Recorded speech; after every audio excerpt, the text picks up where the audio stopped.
Merry Meet, Annie here. This is my second video addressing a pagan perspective topic from last week, which the subs handled beautifully, so please do check out Pagan Perspective, the channel, and here are my thoughts on this particular subject.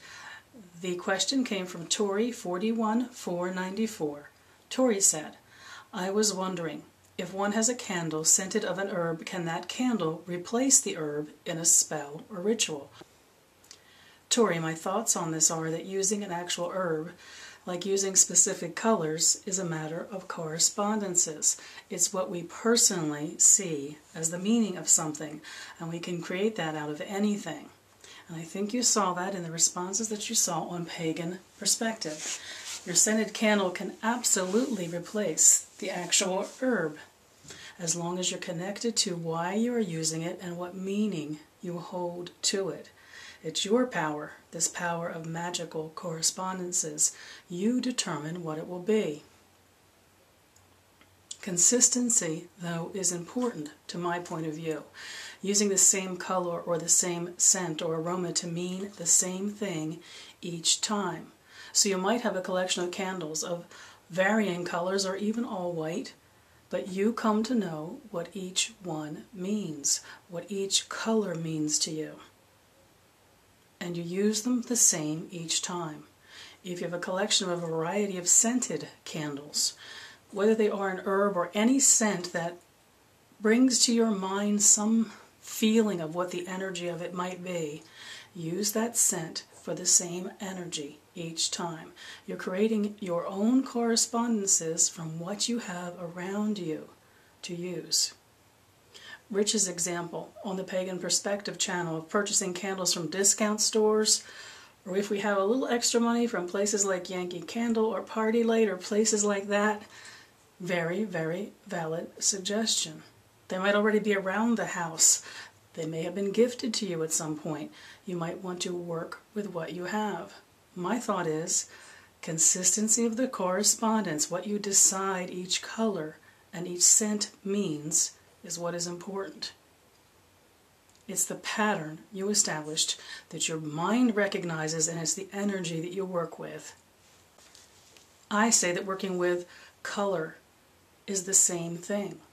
You know, so many of the instructions we see online or in books are certain color candles for certain things, certain scents for certain things, certain herbs for certain things. All of that remains true, but you decide what the certain things are. You develop your own correspondences about what you have. We might be on a limited budget and we can't obtain the things we might ideally want to use. For instance, perhaps all you have are white candles, or you have a limited budget and you're trying to decide what kind of candle to get. I always keep a stock of two things. And in fact, I have to go shopping because I'm almost out of this one. These candles are emergency candles. They're actually meant for when the power goes out in your house. So they don't have any aroma to them at all, and they actually burn a little bit longer than your normal candle that you will buy. You can buy them in hardware stores or at the grocery store, much cheaper than buying candles in a candle shop or from online. Very simple and basic white candles. Another way to get white candles cheaply is buy candles used for the Jewish celebration. And I apologize to my Jewish friends, I bet I say this wrong, but the Shabbos candles, and they are white, and they are a little shorter than the last ones I showed you, the emergency candles. Same thing, they burn nice and pure, they don't create any particular aroma, and they are very inexpensive. So you might say then, well, it's always white candles then. So what about this whole color thing? What about correspondences when it comes to colors? You can very easily, let me get my white candle back here, let's use this one. And here's another kind of white candle you can get. These are the chime candles that so often you see referred to in books. They also, according to where you can get them, can be very, very cheap. And you might not be able to tell it on camera, but this is a very, very worn out, well-used chime candle holder that I've had for a long time. Once again, it's nothing but a white candle. So what could I do then working with color correspondences, because the books and the people I'm talking to talk about the importance of color correspondences, and I can't afford a collection of colored candles. This candle, I say to you, can be any color you want it to be. You can literally imagine it by thinking of the color and literally with your imagination filling it with that color, making it so. It's the work you do before the candle magic, deciding what color it's going to be.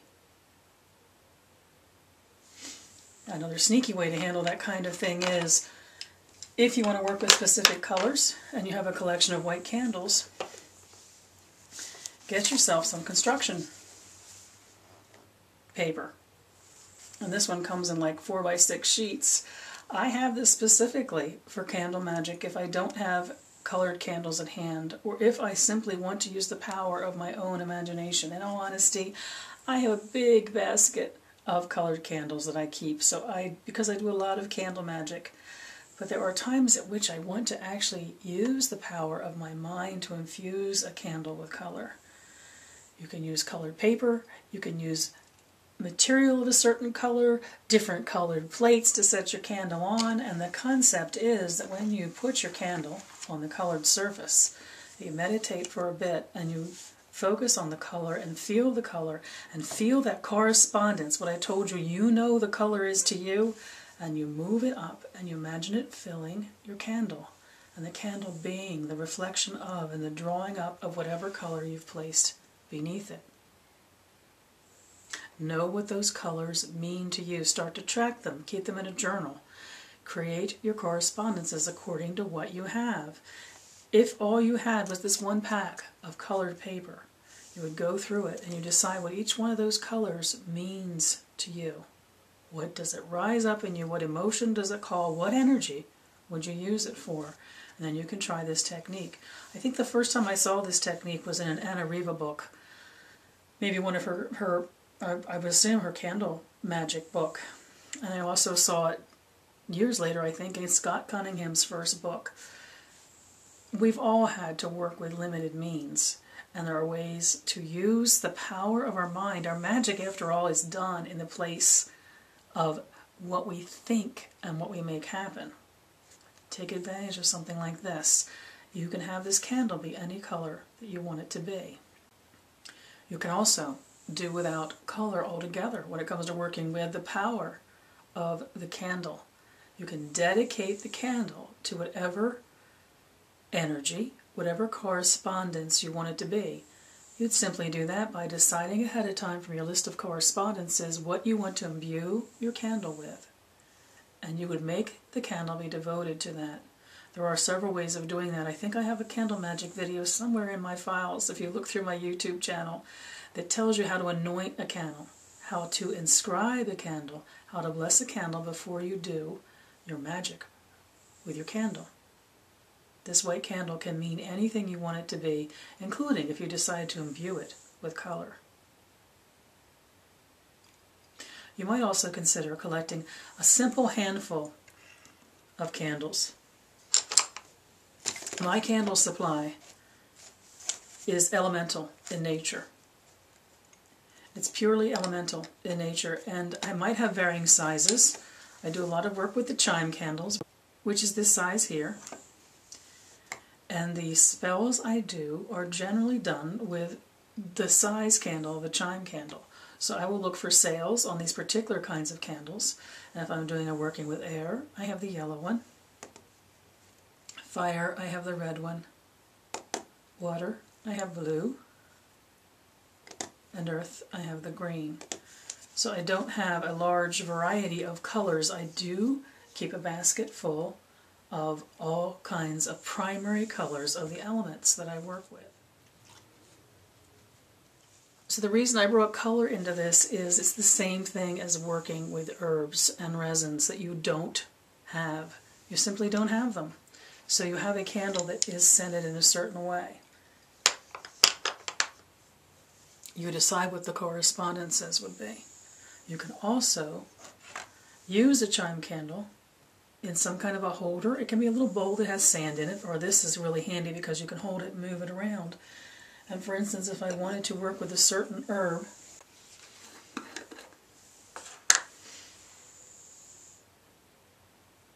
I could take that herb and sprinkle just a tiny bit of it around the base of the candle.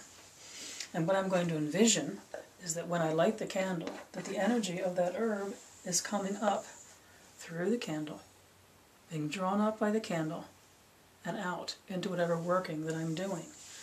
Now the good thing about this is, if you look at my video on incense on the cheap, on the budget, you can also use kitchen herbs for this. See what you have in your house, see what you can find at the dollar store, come up again with your own set of correspondences around what you find, and regardless of the scent in the candle, imagine that you've pulled up through the candle whatever scent you've placed underneath of it. You might also slip a picture of the herb that you are working with underneath of it, and imagine the powers of it coming up and through it.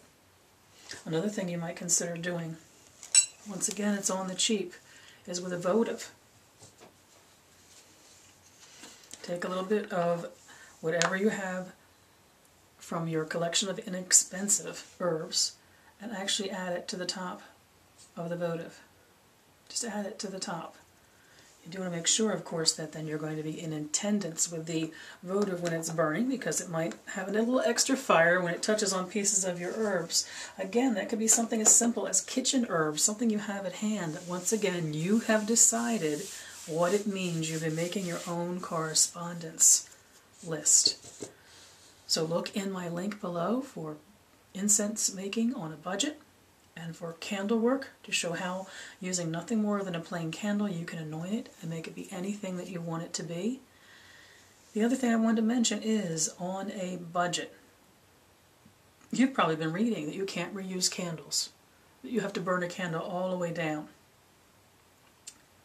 I say you don't have to do that. Let me show you the candle that I took out of this to put this white one in to show you.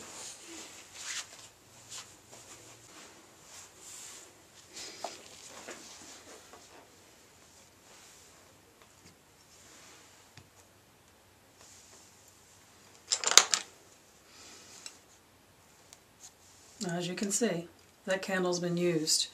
I plan on using that candle again. It's a budget consideration. It's also the fact that as I've matured in my magics, I have learned that it's a matter of rededicating and redevoting a candle. Spending time with the candle before you do your work, dedicating it to the purpose to which you are about to use it. I dedicate it, I do whatever I need to do to imbue it with the purpose I'm about to use it for. I trim the wick. It won't be this long wick, it'll be trimmed. I am very comfortable using every little bit of every candle that I have. And in all honesty, I have never seen it impact work that I'm doing. There are certain spells I'm doing that do require the candle be totally burnt. There are certain spells that I do that I know instinctively I need to get rid of what's left of the candle. A lot of the work I do, I can reuse candles for. When I'm done with the original work, I null the candle by putting it between my hands, taking back whatever energy I put in it and grounding it. When I want to use it for the next spell, I dedicate it whichever way I want to. Might inscribe it, might oil it. I trim the wick, and I feel very comfortable using it. So I say it's all in the head. We make use of colors and candles, whether we are using actual colors, using actual herbs and resins, or whether it is all in our head. If we are aligned with the correspondences as we've established, I say it is one and the same. It's actually a magical law, the law of association. That law says, if a thing reminds you of something else, it can be used as that something else for magical purposes. We do this all the time. Think of the symbols of the elements that we put on our altar. Those symbols become representative of the energy of the elements. Think of the meaning of the tools we use. If we use tools, that mundane tool becomes the symbol for something else, and we know it intimately and deeply. And working with color, whether we are working truly with the color of white, then imbuing it with any color we wish, working with the scents, those we have at hand, which we give correspondence to, or whether we want the energy of that particular botanical, and we put a picture underneath our candle and rise the energy of it up using the power of our minds. It's all one and the same, I say. I wish you mirth and reverence. Merry part.